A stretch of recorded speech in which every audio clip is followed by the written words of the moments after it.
กราบไหว้สาพระรัตนตรัยเจ้าแก้วทั้งสามประการเป็นอย่างยิ่งกราบไหว้สาพระมหาเถระเจ้าที่ฟังรายการอยู่ยังวัดวาอารามต่างๆกราบไหว้สาแสดงความนับถือท่านพระครูอภิวัฒนวิกรมผู้อำนวยการสถานีวิทยุคลื่นสีขาวเพื่อชาวประชาเจ้าวัดวัดป่าต่างเจริญเป็นอย่างยิ่งเจริญพรญาติโยมศรัทธาสาธุชนท่านผู้ฟังทุกท่านที่ฟังรายการในภาคเช้าวันนี้รายการธรรมะจากยอดดอยมาพบปะญาติโยมศรัทธาสาธุชนแห่งวันหนึ่งแล้วดำเนินรายการโดยก็กระผมอัตมาภาพพระวรรณชัยชยานันโทวัดพุทธศรีคิรีตำบลบ้านแปะอำเภอจอมทองจังหวัดเชียงใหม่ได้นำรายการนี้มาพบปะศรัทธาสาธุชนเป็นประจำทุกวันอาทิตย์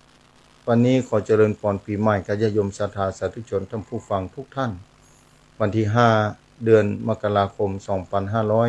2568 เปลี่ยนพุทธศักราชใหม่แล้วศรัทธาสาธุชนท่านผู้ฟังการเวลาล่วงเลยผ่านไปแล้วศรัทธาสาธุชนท่านผู้ฟังทุกท่านติดตามฟังรายการธรรมะจากยอดดอยเป็นประจำวันนี้เป็นวันแรกของปี 2568 เป็นเริ่มปีใหม่แล้วศรัทธาหลายคนหลายท่านอาจจะผ่านพ้นปีพุทธศักราช 2567 ไปนะอย่างโดยความปลอดภัยแต่บางคนนั้นได้รับภัยต่างๆนานาแต่ปีนี้ก็คิดว่าเป็นปีที่ญาติโยมศรัทธาทุกคนท่านผู้ฟังคงจะเป็นปีที่ดีที่สุดคือแก่ญาติโยมศรัทธาไปเบื้องหน้าด้วยคุณธรรมศีลธรรมด้วยบุญกุศลบารมีของญาติโยมศรัทธาสาธุชนท่านผู้ฟังเป็นปกติธรรมดาศรัทธาสาธุชนท่านผู้ฟังทุกท่านอาศัยบุญเก่าบุญใหม่ที่ญาติโยมศรัทธาสั่งสมมาแล้วทั้งนั้น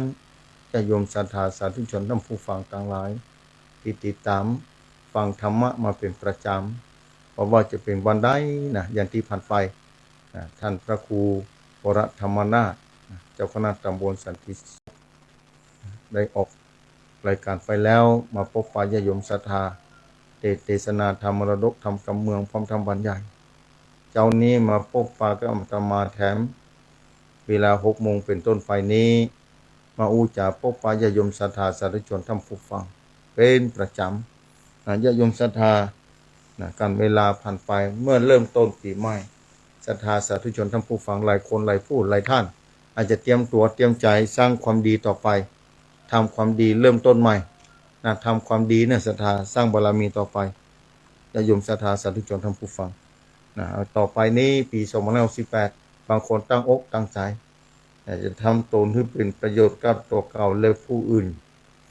สร้างความดีไว้กับคนอื่นญาติโยมศรัทธาทำความดีไว้กับแผ่นดินทำความดีไว้กับกัลยาณมิตรกัลยาณธรรมศรัทธาสาธุชนท่านผู้ฟังเขาตั้งใจทำความดีต่อไปในปี2568นี้คงจะมีอย่างดีๆเกิดขึ้นถ้าทำความดีแล้วญาติโยมศรัทธาเอาทำตนให้เป็นประโยชน์ปี2568ตั้งอกตั้งใจสร้างบารมีกันต่อไปจนถึงลมหายใจสุดท้ายญาติโยมศรัทธาสาธุชนท่านผู้ฟังตอนนี้วัดพุทธศรีคิรีอากาศหนาวศรัทธาหนาวจัดเลยต้องตุ้มผ้าเอาผ้าห่มมาผ้าตรวจผ้าตุ่มผ้าห่มมาตุ้มว่าอ่านบ่อู้กันเสียงจะสั้นศรัทธาอากาศหนาววัดพุทธศรีคิรีอากาศหนาวญาติโยมศรัทธาฉะนั้นดูแลสุขภาพด้วยศรัทธา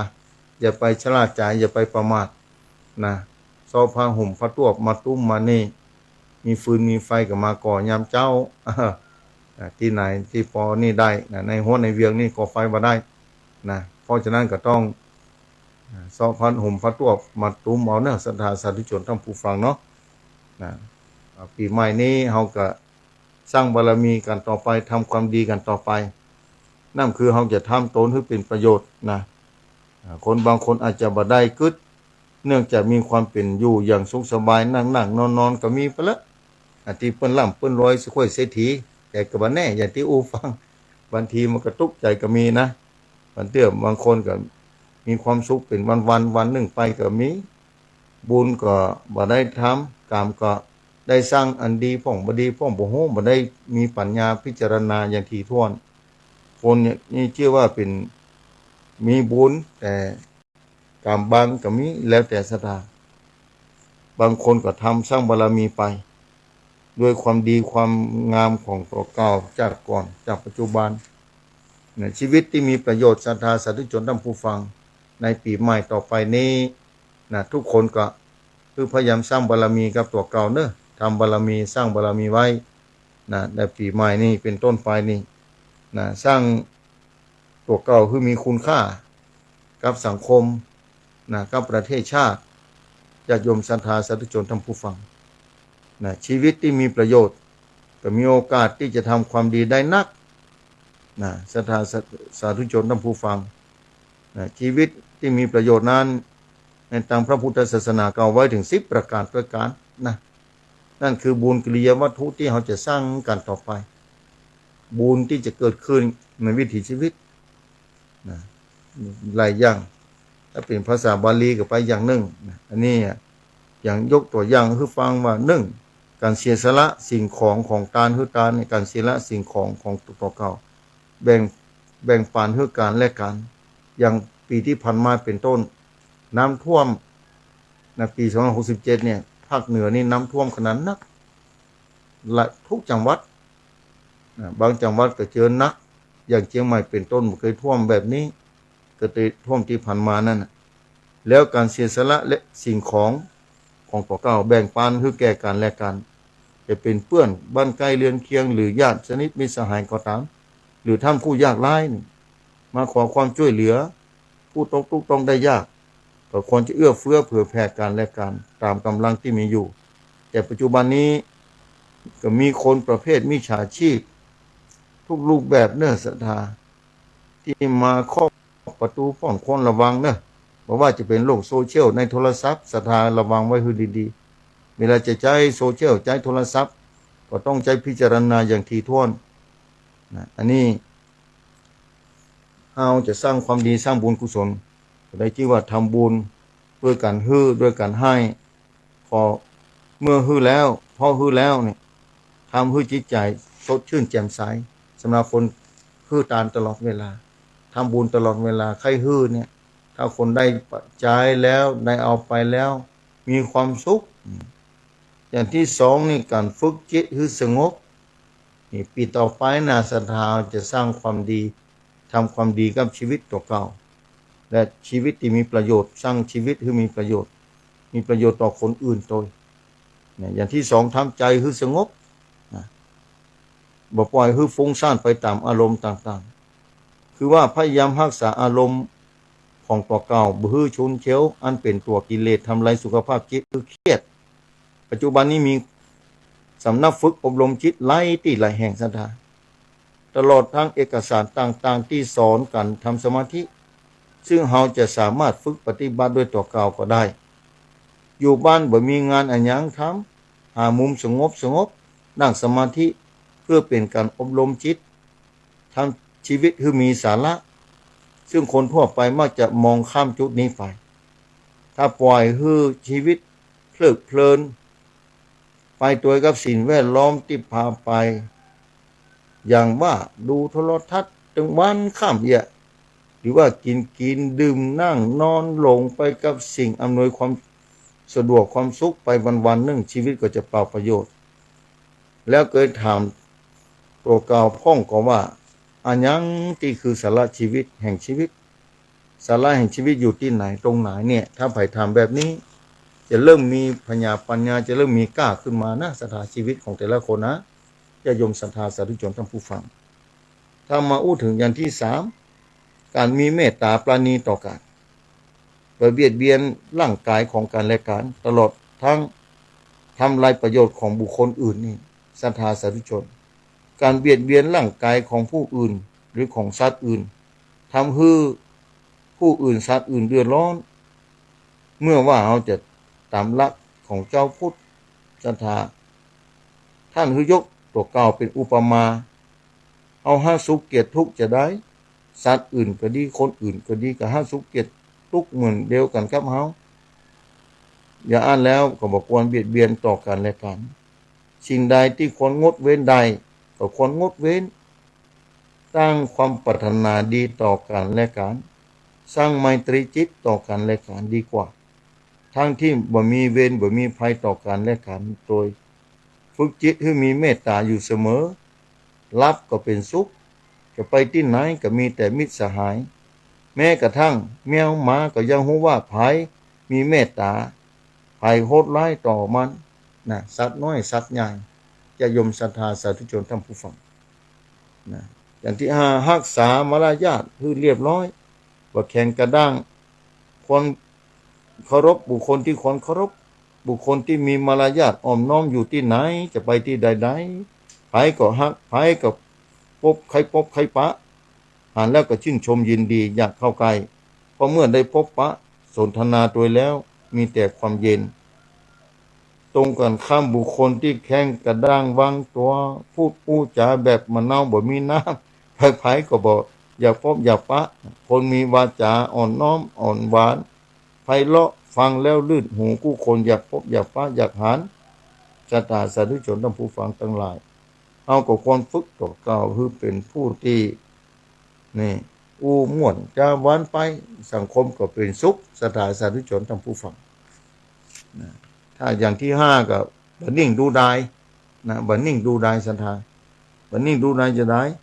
อ่านคนอื่นมีธุระการงานก็หาตังช่วยเหลือตามความสามารถความอกตามโอกาส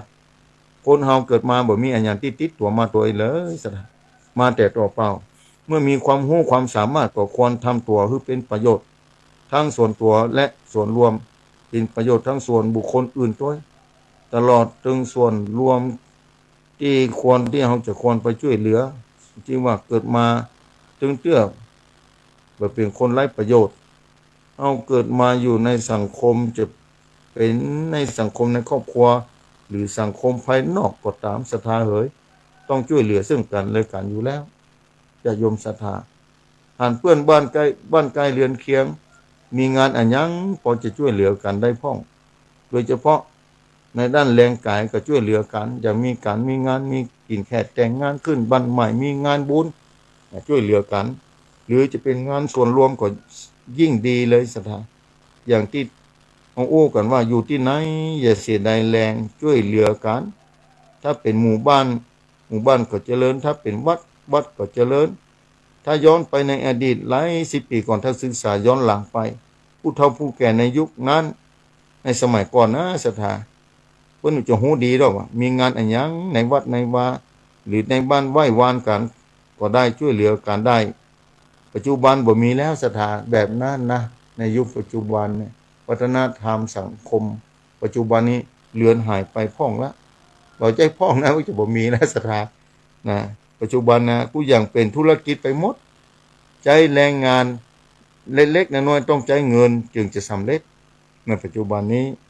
เมื่อสมัยก่อน60-70 ปีก่อนนะสถานเอาเกิดมาบ่มีอันยังติดตัวมาต่างคนต่างมาหาเอาเองทั้งนั้นบางทีจะมีบุญเก่า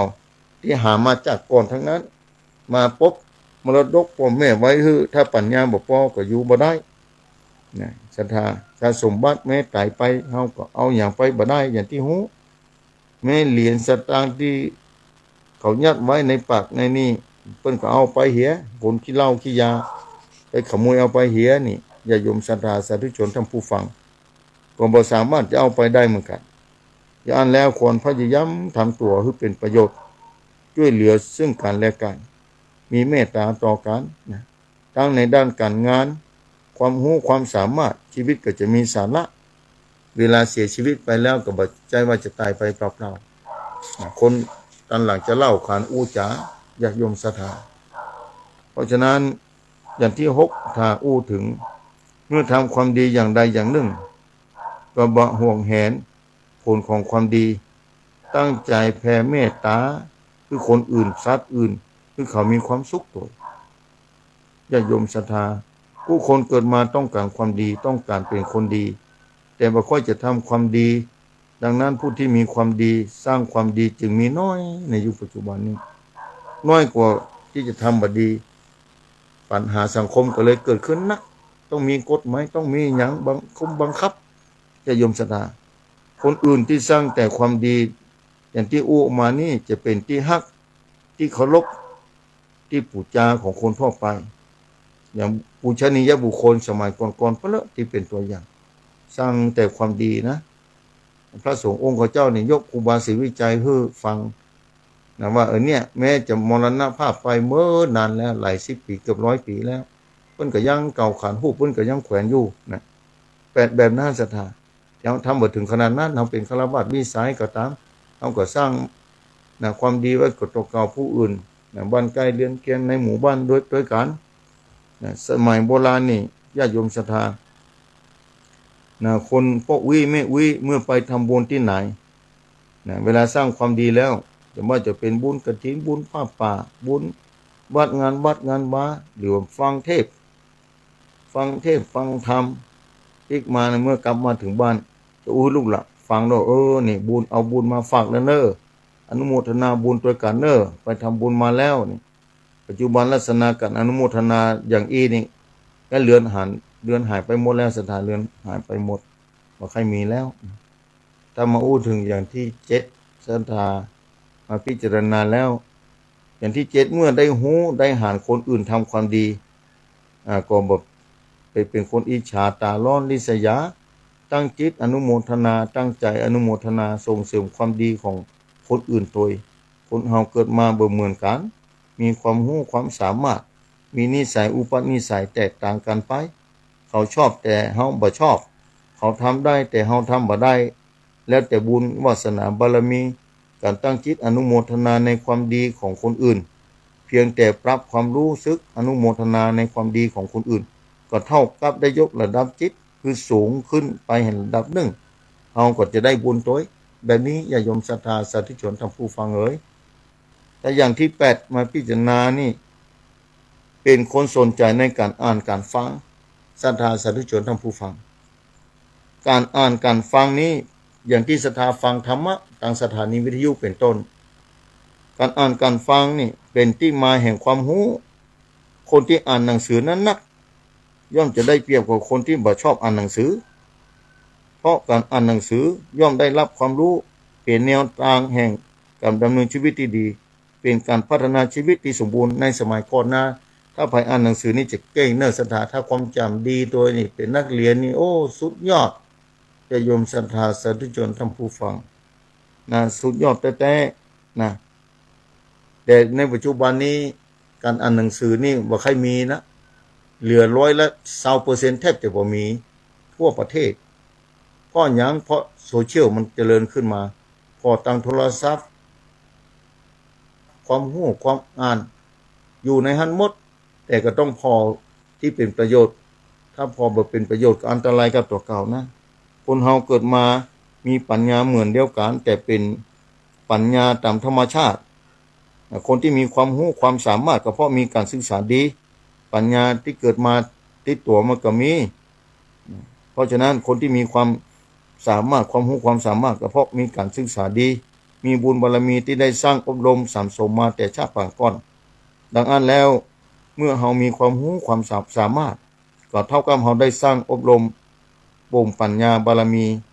ยิ่งได้ศึกษาความรู้ทางพระพุทธศาสนานั่งสมาธิภาวนาก็นับว่าเป็นบุญกุศลแก่ตัวเก่าอย่างยิ่งศรัทธาสาธุชนท่านผู้ฟังถึงวันนี้การศึกษานี่นะไร้ขอบเขตศึกษาได้หมดโลกโซเชียลประเด็นนี้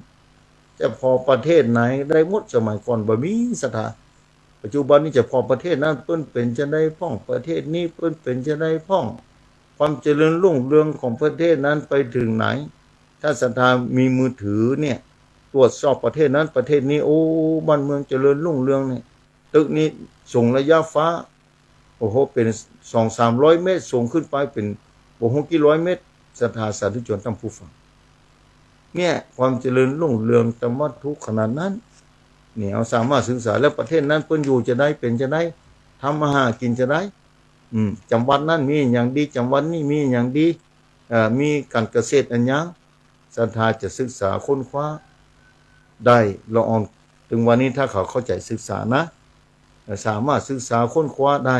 และจะมีความรู้นะและ ใจปัญญากลางกรองมีสติปัญญากลางกรองเอานะญาติโยมศรัทธาสาธุชนท่านผู้ฟังอย่างที่เก้านี่เมื่อมีความรู้ความเข้าใจในสิ่งใดสิ่งหนึ่งก็บ่ตรณีความรู้เมื่อมีโอกาสก็ช่วยชี้แนะแจกจ่ายความรู้แก่คนอื่นด้วยความหวังดีที่ว่าได้บำเพ็ญประโยชน์แก่สังคมนะและตัวเก่าก็ได้บุญโดยคือได้บุญโดยและการแนะนำคือเขามีความรู้ความเข้าใจในทางที่ถูกต้องบุญอย่างยิ่งอย่างจี้ตังคือเปิ้นหลงตังเป็นต้นอย่างสดาเดินตังไปที่ไหนหลงตังอีน่ะจะไปทางใดดีเนี่ยป้าคนปกเนี่ยถ้าคนนั้นเปิ้นฮู้โอ้เส้นทางที่เขาจะไปที่ห้านนามันไปทางใดคนนั้นบอกนี่ไปนี่ไปนี่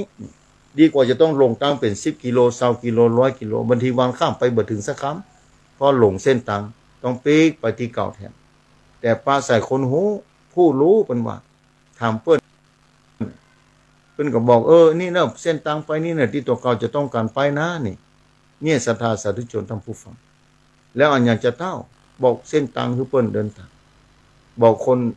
ทางคือคนที่หลงทางอย่ายอมศรัทธาแล้วการหลงทางของชีวิตมันขาดชีวิตเนี่ยถ้าหลงทางนี่อิทศรัทธาหลงในวัฏสงสารนี่อิทขนาดนั้นนะการเวลาเหลือน้อยลงไปถึงวันจะยอมศรัทธาสาธุชนท่านผู้ฟังถ้าอย่างที่10ถ้าว่ามาถึงแล้วมา10นี่อย่างที่10นะพยายามปรับปรุงความคิดความอ่านของตัวเก่าเพื่อตรงต่อเหตุต่อผลเชื่อผลแห่งความดีความชั่วบ่ลงไปกับสิ่งที่ไร้สาระศรัทธาเพราะปัจจุบันนี้มีแต่สิ่งที่มอมเมาคือคนหลงปะละศรัทธาจะทำอันยังก็ต้องใช้ปัญญาพิจารณาไตร่ตรองมีเหตุมีผลจึงจะชื่อว่าเป็นคนที่มีหลักมีแหล่งมีหลักที่ดีการทำความหันตรงถูกต้องเนี่ยมีเหตุมีผลมีหลักมีการนะบอกโอนเอ็นไปตามเปิ้นว่า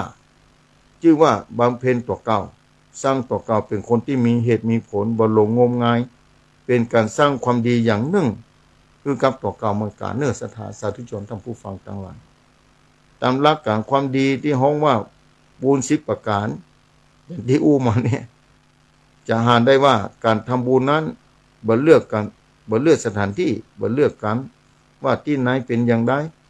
แม้บ่มีเงินบ่มีทองก็สามารถทำบุญได้ประการสำคัญที่สุดขึ้นอยู่กับผู้จะทำบุญถ้ารู้จักบุญแล้วมีโอกาสทำบุญได้กู้เวลากู้ลมหายใจถ้าบ่รู้จักบุญแม้จะนั่งติดกับอยู่กับพระสงฆ์องค์ข้าเจ้าอยู่กับคนมีบุญคนที่ทำตัวอย่างคือพ่อก็ดีก็บ่ได้บุญบางทีกับจะได้บาปโดยซ้ำไปสาธุชนท่านผู้ฟังทุกท่านชีวิตมีค่าปีใหม่นี้เป็นต้นไปนี่เราก็จะช่วยกันนะสร้างความดีทำบุญกุศลสร้างบารมีนะใจปัญญาศึกษาค้นคว้าเอาสิ่งที่ดีงามพยายามทำไปเรื่อยๆบางคนอาจจะบ่สมหวังในชีวิตน้อยใจที่จริงชีวิตนี่สมหวังตั้งแต่เกิดแล้วพอได้สมหวังเรื่องบุญกุศลที่ได้มาเป็นมนุษย์นี่ความสมหวังนะศรัทธาสาธุชนท่านผู้ฟังความสมหวังของทุกคนเนี่ยเกิดขึ้นแล้วนั่นคือการได้มาเป็นมนุษย์ดีแล้วได้ลงไปนี้อบายภูมิถ้าลงไปที่อบายภูมินี่ศรัทธาลำบากยากแค้นอย่างที่ศรัทธาเห็นหูจากครูบาอาจารย์แต่ละตนแต่ละองค์ออกมาจ๋าทางสถานีวิทยุทางโลกโซเชียลแต่เราจะต้องใช้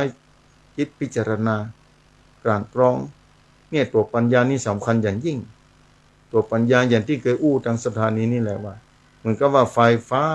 เหมือนว่าแสงสว่างเนี่ยอย่างเมื่อค่ำเมื่อคืนนี่เราจะต้องใช้ไฟว่าอันอย่างอยู่ที่ไหนนะเอาไว้วางไว้ทางใดถ้ามืดแล้วเราก็ซ้อบอกปะจะต้องเปิดไฟให้มันสว่างอันนั้นมันอยู่ที่นั่นอันนั้นมันอยู่ที่นี่อยู่ที่นั่นนี่ก็จะไม่ได้บ่สงสัยแล้วสามารถเอามาใช้ได้ถ้าต้องการสิ่งนั้นสิ่งนี้ในยามค่ำคืนราตรีศรัทธาสาธุชนท่านผู้ฟังเพราะฉะนั้นไฟนี่มีความจำเป็นไฟแห่งปัญญาแสงสว่างปัญญานี่แสงสว่างอื่นเสมือนด้วยแสงปัญญาบ่มีคนจะมีทรัพย์สมบัตินักก็ตามได้รับมรดกน่าเคยหาไล่พูดหลายคน เป็นอุทาหรณ์อย่างยิ่งพ่อแม่ที่มรดกไว้ฮึบไปแล้วสามารถนำตัวเก่าใช้ไปได้ตลอดชีวิตก็เสี่ยงแต่ในที่สุดอายุบ่ถึง40 ปีสะสมบัติเสี่ยงไปหมดเลยเนี่ยอันนี้คือบางทีบุญตัวเก่าบ่เพียงพอที่จะรองรับมรดกของพ่อแม่สะสมบัติต่างๆแล้วปัญญาก็บ่เพียงพอโดนหลอกไปพ้องโดนนี่ไปพ้องเอาเข้าบ่เหลือสักอย่างศรัทธาสาธุชนท่านผู้ฟัง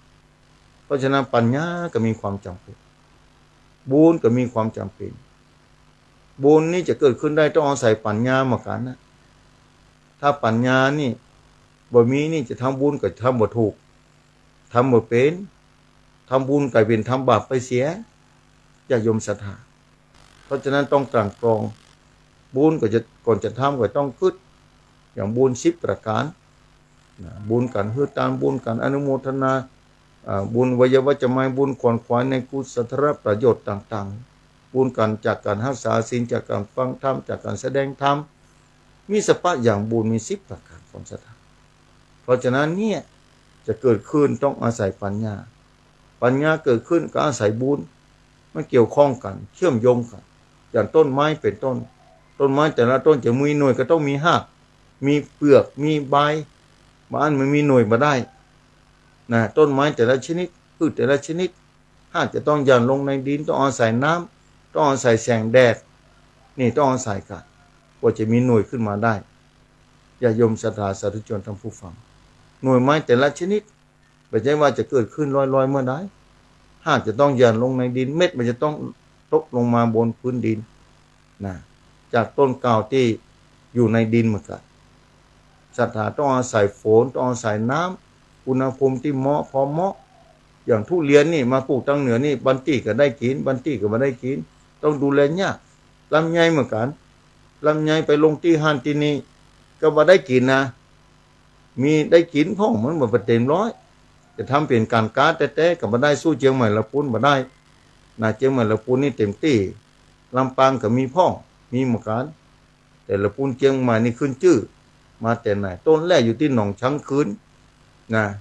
เก่าแก่แต่นะตามประวัตินะลำไยนี่นะถ้าจำบ่ผิดนะเพิ่นเอามาปลูกไว้ที่หนองช้างคืนอำเภอเมืองละปูนเนอะศรัทธาสาธุชนท่านผู้ฟังนี่เดี๋ยวกระจายแถวเชียงใหม่ละปูนนี่ขายสินค้าลำไยนี่ส่งไปขายที่ฮันที่นี่นอกฤดูก็มีอย่างเดียวนี่นะทุเรียนก็เหมือนกันบางทีนึกว่าหมดแล้วก็ยังมีฮื้อขายอยู่ฉะนั้นจะใส่สารเหมือนกันนะแต่อยู่คนละที่กัน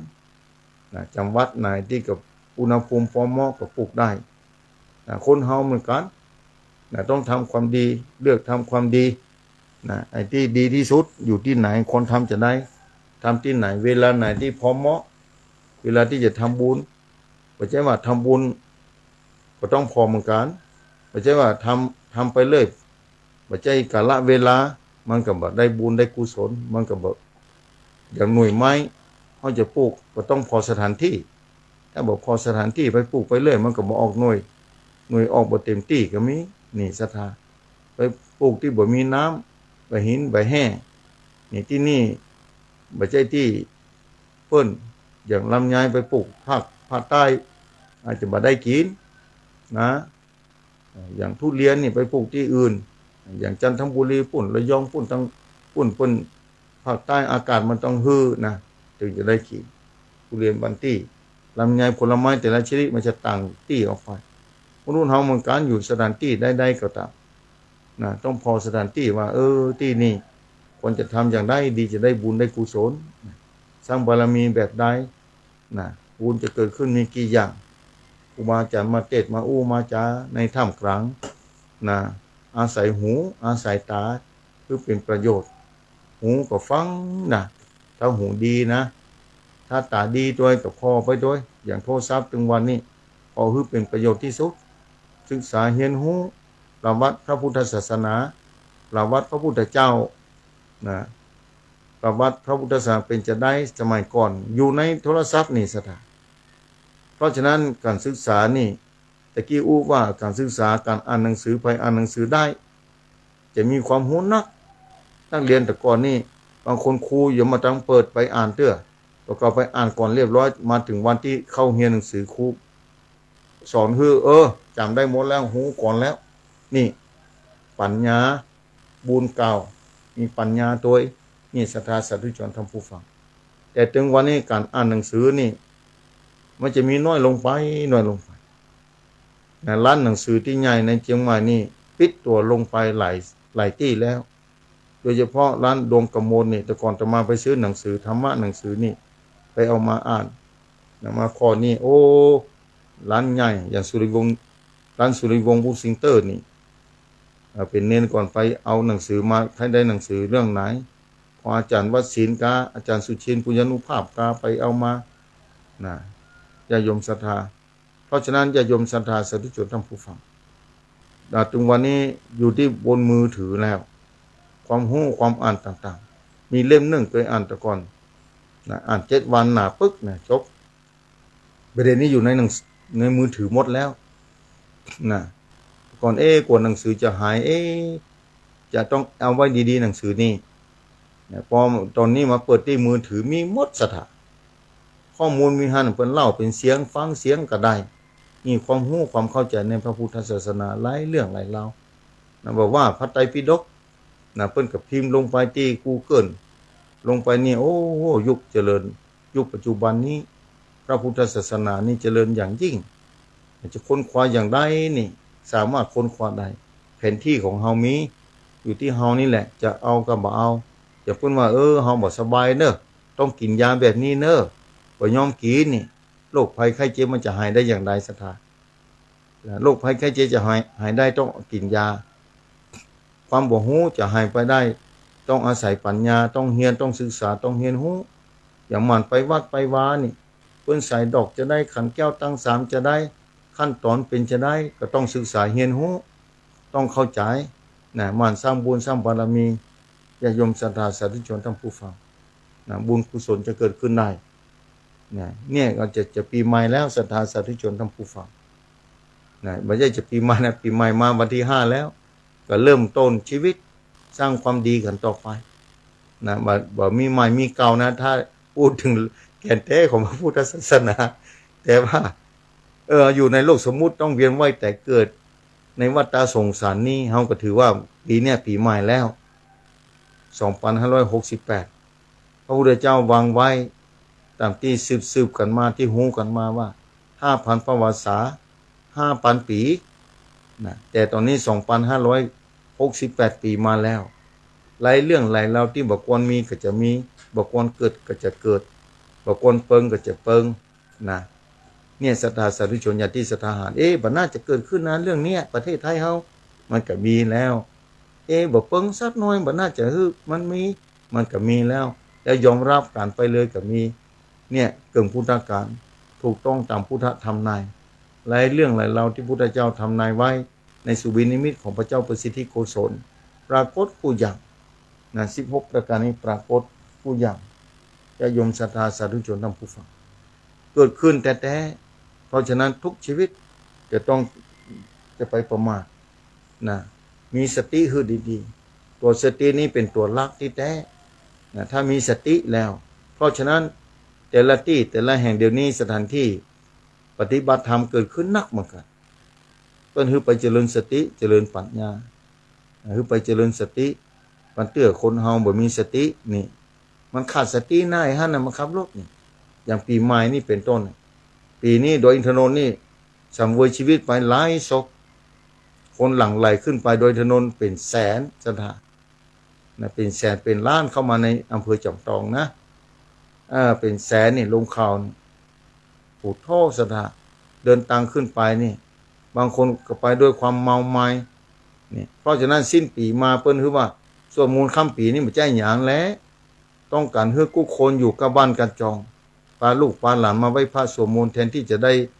สิ่งที่บัดนี้ก็ได้บุญได้กุศลได้ความสุขลึกๆภายในจิตใจตูลมหายใจเข้าออกแบบนี้แต่ในที่สุดโรงพยาบาลจอมทองหมอทำงานหนักเมื่อค่ำมาเรื่องเทศกาลปีใหม่สงกรานต์ก็ดีเทศกาลขึ้นเปลี่ยนพศใหม่ก็ดีวันนั้นโยมเปิ้นอยู่โรงพยาบาลมาเล่าให้ฟังว่าหมออิฐคนที่โย ออุบัติเหตุนี่ทราบเล่าตึ้งนี่ผมว่าหมอมุ้งนี่จะได้อู้กันนี่จะได้ดีนี่อันนี้ด้วยความประมาทหมอก็ต้องทำหน้าที่ด้วยความเมตตาศรัทธาอยากจะปานนั้นนี่ญาติโยมศรัทธาหมอนี่ทำงานนักญาติโยมศรัทธาต้องอดทนด้วยนะต้องใจขันตินี่แต่พอปีใหม่สงกรานต์มาถึงก็ดีเปลี่ยนพศใหม่มาถึงก็ดีนี่เพราะฉะนั้นตั้งการตั้งมหาเถรสมาคมตามพระพุทธศาสนานะคือว่าพระสงฆ์องค์เจ้าพระมหาเถระเจ้าตั้งหลายโอ้กันว่าบอกศรัทธาประชาชนนี่ส่งท้ายปีเก่านี่มาสวดมนต์ค่ำปีดีก้านี่บันติวันวัดทำกันเป็นตลอดเป็นที่น่าอนุโมทนานะไหว้พระสวดมนต์ค่ำปีไม่ต้องไปสนุกเฮฮาคือเสียเวลาร่างกายเสียเวลาอย่างอื่นแทนที่จะได้บุญกลับเป็นได้ชีวิตที่ตกล่วงไปก็มีเพราะฉะนั้นด้วยความเป็นห่วงเป็นใยแบบนั้นญาติโยมศรัทธาสาธุชนท่านผู้ฟังเนี่ยเพราะว่าการประมาทในชีวิตนี่เป็นเส้นทางที่จบเป็นเส้นทางที่เสียหายญาติโยมศรัทธาสาธุชนท่านผู้ฟังฉะนั้นแล้วศรัทธาสาธุชนทั้งหลายปีใหม่นี่เป็นต้นไปของศรัทธานั้นอยู่ดีมีสุขอายุมันยืนยาวสุขภาพพรรณนามัยคือแข็งแรงสุขภาพแข็งแรงนี่มีค่ายิ่งกว่าเงินหลายหมื่นล้านนะถ้าสุขภาพบ่ดีแล้วนี่เงินหมื่นล้านก็บ่มีความหมายนะญาติโยมศรัทธาเพราะฉะนั้นขอให้สุขภาพแข็งแรงอยู่ดีมีสุขกินข้าวล้ำร่างกายบ่มีโรคภัยไข้เจ็บนี่ปลอดภัยกูอย่างทีนี้ก็สุขกายสุขใจเกิดสุขกายเกิดขึ้นละเมื่อกายมันบ่มีพิษบ่มีภัยบ่มีโรคบ่มีโรคบ่มีภัยบ่เจ็บบ่ป่วยบ่เมื่อยบ่ไข้ศรัทธาก็ความสุขใจก็จะเกิดขึ้นเหมือนกันเมื่อความสุขใจเกิดขึ้นพยายามรักษาความสุขใจที่ถูกต้องและดีงามนั่นคือดีที่สุดเท่าที่จะดีได้ศรัทธาสาธุชนปีใหม่นี้คือโชคดีนะศรัทธาคือหิมากล้าขึ้นนะมีเงินมีคำใจตลอดนะอย่าเหือกหายไปโจกตั้งไส้คือเป็นเงินโจกตั้งขวาคือเป็นคำบางๆคำผิวก็ได้ยังมีกล้าเหมือนกันนะแผ่น10 บาท20 บาทแล้วประเดี๋ยวนี้นะจะยมศรัทธาพยายามสร้างบารมีไว้กับตัวเก่าเนอะสร้างบุญกุศลไว้สร้างบารมีบุญกุศลนะประกาศข่าวสารงานบุญเนอะศรัทธาสาธุชนท่านผู้ฟังทั้งหลายเนี่ยงานบุญมีเกิดขึ้นกู้ปีกู้เดือนกู้วันสุดแท้แต่ศรัทธาจะเลือกเอาเนาะญาติโยมศรัทธาที่ใกล้ที่สุดนี่นะที่จำว่าได้พ่องจำได้พ่องศรัทธาสาธุชนท่านผู้ฟังที่จำได้ก็มีจำบ่ได้ก็มีนะที่จำได้ก็ดูเหมือนที่วัดป่าตังเจริญเนาะนึกขึ้นได้วัดป่าตังเจริญนี่ของท่านพระครูพิวัฒนวิกรมผู้อำนวยการสถานีวิทยุนี่นะวัดป่าตังเจริญของท่านพระครูพิวัฒนรองเจ้าคณะอำเภอดอยหล่อวัดป่าตังเจริญนี่จะมีการเข้ากามลูกขมูลนะที่โสสานกามนะจำได้โสสานที่ป่าจ้าเนี่ยมันจะลูกขมูลโสที่ป่าจ้านะเข้ากามลูกโสสานกามนะพระสงฆ์จะถือธุดงค์เข้าวัดอยู่ในป่าจ้าเป็นวัดนะอยู่ในป่าจ้าคืน1ก็ดี2คืนก็ดีถ้าถือแล้วก็ได้อานิสงส์นักนะญาติโยมศรัทธาสาธุชนท่านผู้ฟังในป่าจ้าเป็นว่าป่าจ้าวันที่10 ถึง 12เมื่อค่ำนี่จะเริ่มนะเข้าละ11ตอนเจ้าจะทำบุญใส่บาตรเนื้อศรัทธา11 12ทำบุญใส่บาตรภาคเจ้าใกล้ไก่ปลากันนะไปร่วมบุญกุศลเป็นท่านเจ้าทำพระครูพิวัฒนวิกรมผู้อำนวยการสถานีวิทยุที่เราฟังถึงวันนี้เปิ้นสร้างเปิ้นกึดนะเริ่มสร้างสถานีมา70 ปีแล้วศรัทธาเหมือนไอ้ขนาดยืนยัดอยู่ได้นะด้วยบุญบารมีนะด้วยสร้างบารมีเพื่อศรัทธาสาธุชนทั้งหลายได้รับฟังธรรมะนะตอนนี้กระจายออกไปหลายสถานีแต่เมื่อคืนนี้ทั่วภาคเหนือศรัทธานะคืนนี้ก็เป็นอาทิตย์แรกอาจจะไม่ได้ปากันเอาวันอาทิตย์หน้านะอาทิตย์หน้าถ้าว่าเวลาพอจะต้องไปป่นจังหวัดตากป่นวันที่11นี่ไปจังหวัดตากเป็นนิมนต์ไปพูดธรรมะที่จังหวัดตากวันพระเจ้าจะต้องกลับมาที่อำเภอลีนะญาติโยมศรัทธานี่วันที่10 11 12เนี่ยที่วัดป่าตังเจริญมีการเข้ากามโสสานกรรมที่ป่าจ้า11 12นี่ทำบุญใส่บาตรภาคเจ้าเด้อวันที่10เมื่อค่ำถ้าอธิษฐานแล้วก็อาจจะมีการฟังเทศน์เมื่อค่ำเมื่อคืน ญาติโยมศรัทธาที่ไหนก็ไปร่วมบุญกุศลด้วยกันเนอะสร้างบารมีสร้างบุญสร้างกุศลไปศรัทธาสร้างไปเถอะบุญกุศลนี่บ่เสียหายนะสร้างไปอย่างเอาต้นไม้ต้นตอกนี่ปลูกไปเถอะบ่เสียหายเอาบ่ได้กินหน่วยมันแต่สัตว์น้อยสัตว์ใหญ่ไปอาศัยแค่ใบมันแมงป่งก็ดีมดก็ดีอยู่พื้นใบไม้ใบหนึ่งทำให้ฝนมาตกใส่เอาก็ได้บุญแล้วศรัทธาเอาได้บุญแล้วนะอย่างน้อยสัตว์ใหญ่อาศัยอย่าโยมศรัทธาเนี่ยได้บุญปลูกต้นไม้ได้บุญนักได้บุญหลายไปปลูกไว้ต้น2 ต้นถือว่าสร้างบารมีละสร้างธนาคารบุญละนะแมงป่งก็ดีสัตว์น้อยสัตว์ใหญ่ไปอาศัยอยู่หั่นน่ะได้บุญได้กุศลญาติโยมศรัทธาวันที่6นี่ถ้าจำบ่ผิดนี่ที่เพิ่นก็นิมนต์ไปเหมือนนะกับไปบัดตานมาที่วันที่6 ถึง 9ที่วัดของเปาใต้นะท่านพระครูสุพิชนาธิการถ้าจำบ่ผิดท่านพระครูตำแหน่งเพิ่นน่ะตมาอันนี้เป็นเจ้าคณะตำบลบ้านแปเขต2เพิ่นจะมีการเข้ากรรมวันที่6 7 8 9ที่ตำบลบ้านแปะนะวัดของเปาใต้ญาติโยมศรัทธาของเปาใต้เด้อนิมนต์ตมาภาพเหมือนกันนะอย่างวัดปะตังเจริญนะก็บันทึกติดงานศรัทธารับงานก่อนแล้วไปคืนเปิ้นก็บ่ได้แล้วเปิ้นก็ล็อกไว้แล้วแบบนี้ศรัทธาอันนี้ก็ของเปาใต้เด้อแต่ถ้ามีเวลาจะเข้าไปทำบุญวันไหนบ่ฮู้นะก่อนที่จะไปจังหวัดตากนะญาติโยมศรัทธาสาธุชนท่านผู้ฟังมีการเข้ากรรมแล้วก็มีที่หนึ่งที่เดี๋ยวก่อนเนอปุ้นที่อำเภอดอยสะเก็ดนะท่านพระครูชนลธรรมพิทักษ์วันที่19นะวันที่19 มกราคมนี้เนอะนะพุทธศักราช2568นี่แหละญาติโยมศรัทธาสาธุชนท่านผู้ฟังนะจะมีการจะลองเสนาสนะนะญาติโยมศรัทธาจะลองอบรมสมโพธิสิ่งก่อสร้างญาติโยมศรัทธาสืบชะตาหลวงตัวพร้อมกับจะลองก่อตั้งนะตำแหน่งนะเจ้าอาวาสตำแหน่งนะตำแหน่งที่จำบ่ได้เดี๋ยวก็เนิ่นตำแหน่งของท่านเจ้านี่จะลงสำนักศักดิ์สัญญาบัตรพัดยศนะเทียบพระอารามหลวงนะพระอารามหลวง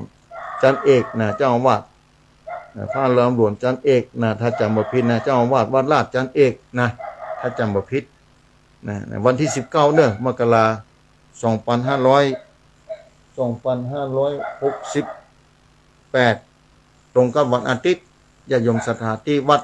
แม่ห้องคายนะศรัทธาวัดแม่ห้องคายเด้อญาติโยมศรัทธาวัดแม่ห้องคาย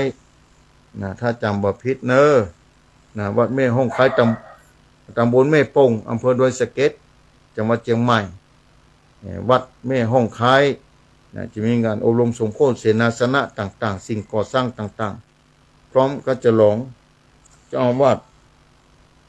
สวัดราชจันเอกเทียบพระอารามหลวงก่อนเนอะนะญาติโยมศรัทธาเจริญพรเรียนเจิญเนอะไปร่วมบุญกันได้ที่วัดแม่ห้องคายญาติโยมศรัทธาแล้วแห่งวัดหนึ่งนี่ที่วัดปังประทีปเนอะวัดปังประทีปอำเภอลีนะจะมีการนะทำบุญวัดปังประทีปครูบาปานิกรชัยเสนโนศิษย์ของครูบาเจ้าชัยวงศานะอยู่ปุ้นแก่นซอยเปิ้นก็ไปสร้างหลายที่วันนั้นนิมนต์ตมาภาพไปปุ้นที่อำเภอสามงาวปุ้นโอ้กายนะไปเดินทางไปกายอันนี้ก็วันที่12เนอะเดือนมกราคมเป็นเกือบประจำกู้ปีนะมกรานี้ของท่านเจ้าพลนะเจริญพรเรียนเจริญเนอะศรัทธาสาธุชนท่านผู้ฟังในงานไหว้สาปารมีพระเจ้าจอมสลีล้านนาที่วัดปังประทีปนะพุทธอุทยาน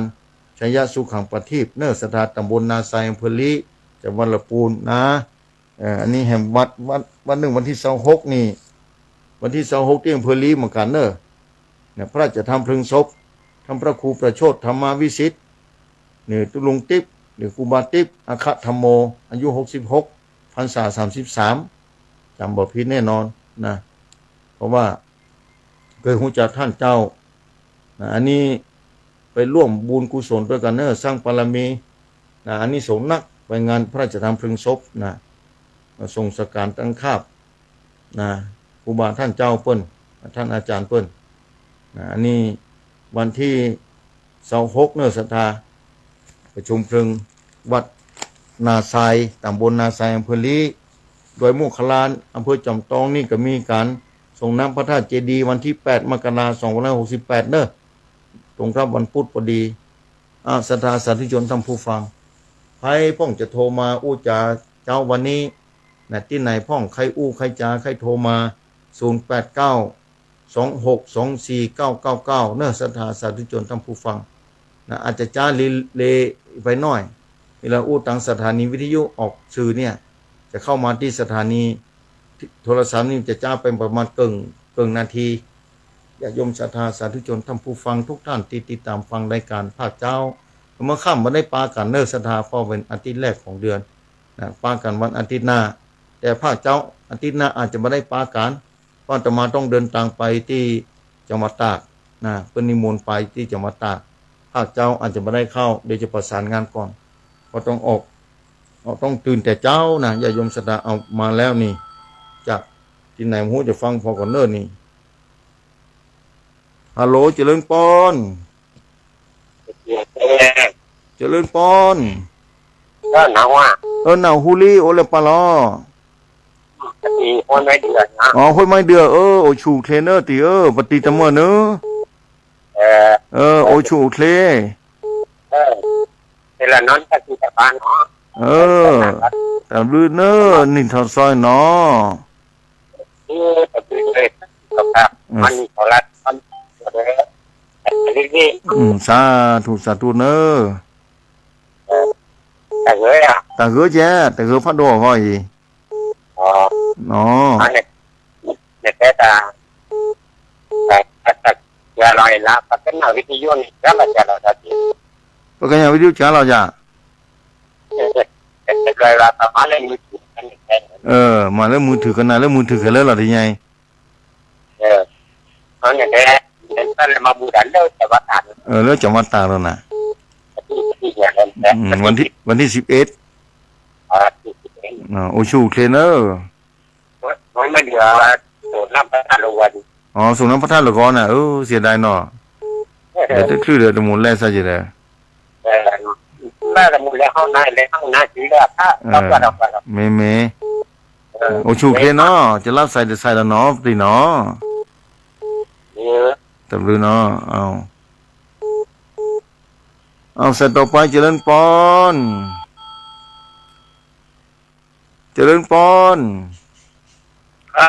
ไม่สักครับอาจารย์โชคดีปีใหม่อยู่ดีมีสุขเจริญปอนปีใหม่เนอปอนครับสวัสดีปีใหม่ทางรัฐการกันนะครับขอสุขภาพแข็งแรงนะครับสาธุอยู่ดีมีสุขบุญรักษาเนอพ่อบุญธรรมบ้านปุ่งหนองเนอครับผมผู้ใดจะหนาวล่ะเนาะเจ้าหนาวเดี๋ยวนี้ต้องตุ้มผ้าอู้ก่อนเนอนี่นะแต่หลายชั้นเนอขอบคุณอนุโมทนาเนอครับผมบริจาคครับสาธุเอาใส่ต่อไปเจริญปอนไม่สาเจ้าค่ะอาจารย์เสียงนี่แม่ติ๋มบ้านอุโมงค์ก้าเสียงนี่เป็นละเจ้าอยู่ดีมีสุขแม่ติ๋มเนอปีใหม่นี่โชคดีอยู่ดีมีสุขเนอโทรหาท่านเนาะมาได้โทรมาหมดนะเนาะเจ้านี่เปิดวิทยุป้าอ่านมาพอดีสบายดีกว่าเจ้าสบายดีแม่สบายดีตามอัตภาพเนาะเริ่มหนาวแล้วเนาะบนดอยนี่หนาวขนาดหนาวขนาดแม่ไม่ได้ตุ้มผ้าไหลผืนนะนางอูจาการจะยงศรัทธาเนาะอยู่ดีมีสุขเนอสาธุนะเจ้าสาธุแม่ติ๋มบ้านอุโมงค์เนอละปูนเนาะเจริญปอนไปจ้าอาจารย์ในบ้านยินเลยอยู่ดีมีสุขเนอะแม่เรือนบ้านแสนต่อวังเหนือลำปางเย็นดีนะบุญรักษาเนอะสาธุเอาเจริญปอนที่ไหนตั้งได้อาจารย์ประธานประเทศบ้านนาแดงให้เจ้านั่นนะครับบ้านสาธุบ้านนาแดงจังหวัดน่านป้นานประเสริฐเนอะมาไก่เลยนี่ชัดเจนเด่นชัดเจนดีเนาะพ่อเนาะหนาวก็ครับนั้นหนาวพ่อหนาวนะกันหนาวเดียวกันครับจังหวัดน่านถ้าจะหนาวพ่องนำพ่อเอ้ยครับ กำลังใจขออาจารย์ขอได้อยู่ที่นี่จุกเนื้อสำลีไม่ขอเจริญ อา พ จาร รย์ที่โลกไปเปลี่ยนเป็นนะครับเรื่องคุณครับต้องคุณผิดคุณครับมอบถึงพระเจ้าอาจารย์ให้อยู่ที่เป็นสุขเป็นหลวงพ่อหลวงใจกับพ่อครับและทุกท่านหลังลิ้นอย่าหยุดต่อไปครับสาธุสาธุสาธุครับ สาธุเอาใส่ต่อไปเข้ามาเจริญพรเจริญพรค่ะแม่สัจเจ้าท่านพระอาจารย์นั่นอันนี้แม่สิรินทิพย์กะแม่สิธรเจ้าแม่สิธรเสียงเหมือนกันกับว่าคู่คนจริงมาที่แม่ของสันปะตองนี่จ้าอ๋ออยู่แม่ขอนน่ะเสียงชัดเจนอยู่ใกล้ตรงนี้จ้าออกเสียงชัดเจนที่จ้าอยู่ดีมีสุขบุญรักษาเนอแม่สิธรเนอจ้าลงไปสาเจ้าสาธุสาธุบุญรักษาบุญรักษาเอาใส่ต่อไปเจริญพรวัดสาเจ้านั่นอันนี้แม่อุ้ยกะแม่อุ้ยหมอนนางจ้าอุ้ยหมอนบ้านเด่นสลาเวียงป่าเป้าจ้าแม่ฟังอยู่แน่แม่สบายดีเนาะแม่เนาะจ้าอยู่ดีมีสุขนะแม่นะอยู่กับลูกหลานไปมึนนะแม่เนอะเจ้าท่านดูเหมือนกันเนอะเจ้าอยู่ดีมีสุขเนอะอยู่มันขวัญยืนเนอะสาธุบุญรักษานะแม่เนอะสวัสดีปีใหม่เนอะเจ้าสาธุเจริญพรปีใหม่สาธุนะแม่เนอะเจ้าสาธุเอาใส่ต่อไปเจริญพรเจ้าท่านพระครูแม่พันอยู่เนอะจากลำปางมันไหนน้อยแม่น้อยอุตุนี้นั่นแม่น้อยอุตุดีฟังอยู่นะแม่เนาะเจ้าสวัสดีปีใหม่ท่านพระครูเนอะสาธุเจริญพรปีใหม่บุญรักษาเนอะเจ้าสาธุสาธุเจริญพรปีใหม่สาธุนี่จะไล่ตี้ไหลแห้งเนอะมาจากไหลตี้ไหลแห้งไหลที่ฟังอยู่ทางบ้านจะดาสาธุชนท่านผู้ฟังใครที่ฟังอยู่จะโทรมาอู้จ้าโทรเข้ามาได้นะเอาเข้ามาแถมแล้วใส่ต่อไปเนอะเอาเจริญพรอัปเดตสาท่านพระอาจารย์เจ้านั่นอันนี้นี่แม่ยังที่ลำปางก้านี่นะแม่สิกูลตันทุระจ้านั่นแม่สิกูลตันทุระมาแล้วอยู่ดีมีสุขนะแม่จ้าสวัสดีปีใหม่เอ้ยขอให้ท่านพระอาจารย์มีสุขขับปอบแข็งแรงจ้าสาธุบุญรักษากู้คนเนอะอยู่ดีมีสุขเนอะจ้าสาธุสาธุจ้าสาธุเอาใส่ต่อไปเข้ามาเนอะเดี๋ยวเอาหลุดไปเห็นแล้วสันดาสาธุชนท่านผู้ฟังที่ติดตามฟังรายการธรรมะภาคเจ้าโทรเข้ามาอู้จากันได้เนอะสถานไหลตี้ไหลแห้งแล้วพร้อมกับที่พอเข้ามาทาง Facebook ไลน์ขอให้อยู่ดีมีสุขกูปู่กูคนตั้งใจมาทาง Facebook ไลน์ติดตามโดยตลอดก็ต้องขอบคุณอนุโมทนาท่านผู้ชมและท่านผู้ฟัง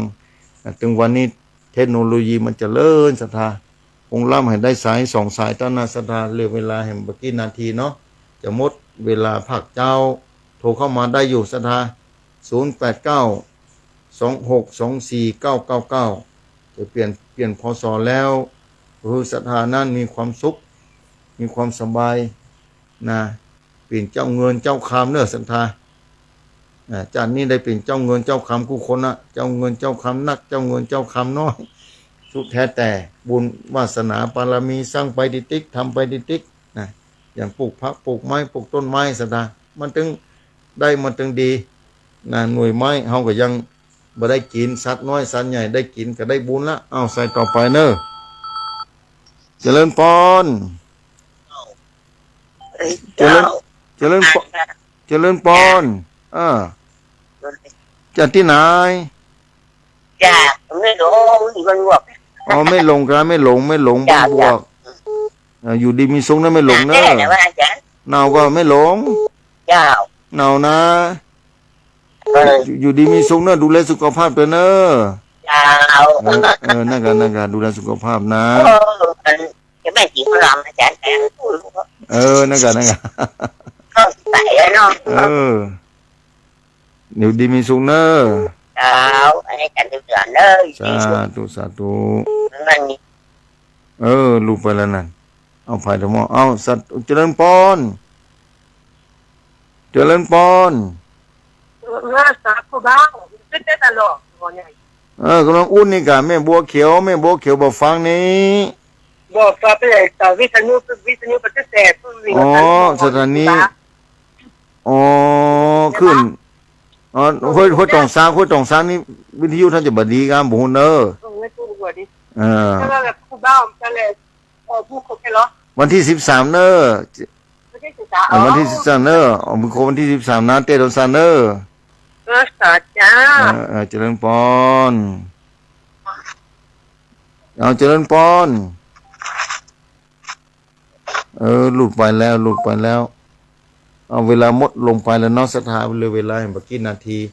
ญาติโยมศรัทธาสาธุชนมาเห็นแล้วเอารับสายนึงก็ได้เพิ่นเข้ามาแล้วเจริญปอนโอ้ยสาเจ้าทางพระครูแม่บัวลอยก็จะก็อำเภอแม่สวยเลยเจ้าแม่บัวลอยบ้านศพกออยู่ดีมีสุขเนอะแม่บัวลอยเนอะบุญรักษาเนอะทางพระครูอยู่ด้วยลูกหลานด้วยโยมมึนเนอะสาธุสาธุสอนเจ้าสาธุเนอะได้ไว้พระเลยเจ้าทุกวันเจ้าสาธุเจ้าอนุโมทนาบุญด้วยเลยเจ้าสาธุหลุดไปแล้วนะเอาเข้ามาเจริญปอนเจ้ามาเจ้าที่น้อยไม่บัวผีบ้านแห่ตำลึงเสียงเป็นนานเด้อแม่บัวผินมาแล้วปตตมาไก่ได้จังหวัดน่านนี่นะแม่บัวผินหนาวแล้วเนาะหนาวเนอะจังหวัดน่านนะฟังกันนักว่าจังน่านพุ่นนะตัวที่ปีใหม่เด้อเจริญปอนปีใหม่กูคนเนอะอายุจะเป็นโตแบบนี้เนาะสาธุหมดเวลาแล้วอยู่ดีมีสุขบุญรักษาเนอะสาธุเจริญปอนญาติโยมศรัทธาสาธุชนท่านผู้ฟังทุกคนเนอะเวลาได้หมดลงไปแล้วในเจ้าวันนี้มาปากันใหม่วันอาทิตย์หน้าถ้าว่าออกได้คงจะมาพบปากันในโอกาสอาทิตย์ต่อไปญาติโยมศรัทธาเจ้าวันนี้เวลาหมดลงไปแล้วในโอกาสขึ้นปีใหม่นี้ขอคณะศรัทธาสาธุชนท่านผู้ฟังท่านผู้ชมคือได้อยู่ดีมีสุขบุญรักษาบุญกรรมบุญจูกุคนนี่คือได้มากาคือได้เคลื่อนอยู่คือมีใจไปมีโชคมีความสุขตั้งกายและตั้งใจเกิดขึ้นมีปัญญาเข้าใจสัจธรรมขององค์สมเด็จพระสัมมาสัมพุทธเจ้าในปีใหม่นี้จะได้วิทย์อย่าได้ขาดเรื่องการเงินการทองเรื่องกินเรื่องใจคือสะดวกสบายคู่คนสุขภาพพลานามัยคือแข็งแรงโรคภัยไข้เจ็บอย่าได้มีแล้วคือหายความสุขสมดีจงปรากฏขึ้นแก่ศรัทธาตลอดปี2568คู่คนยิ่งขึ้นไป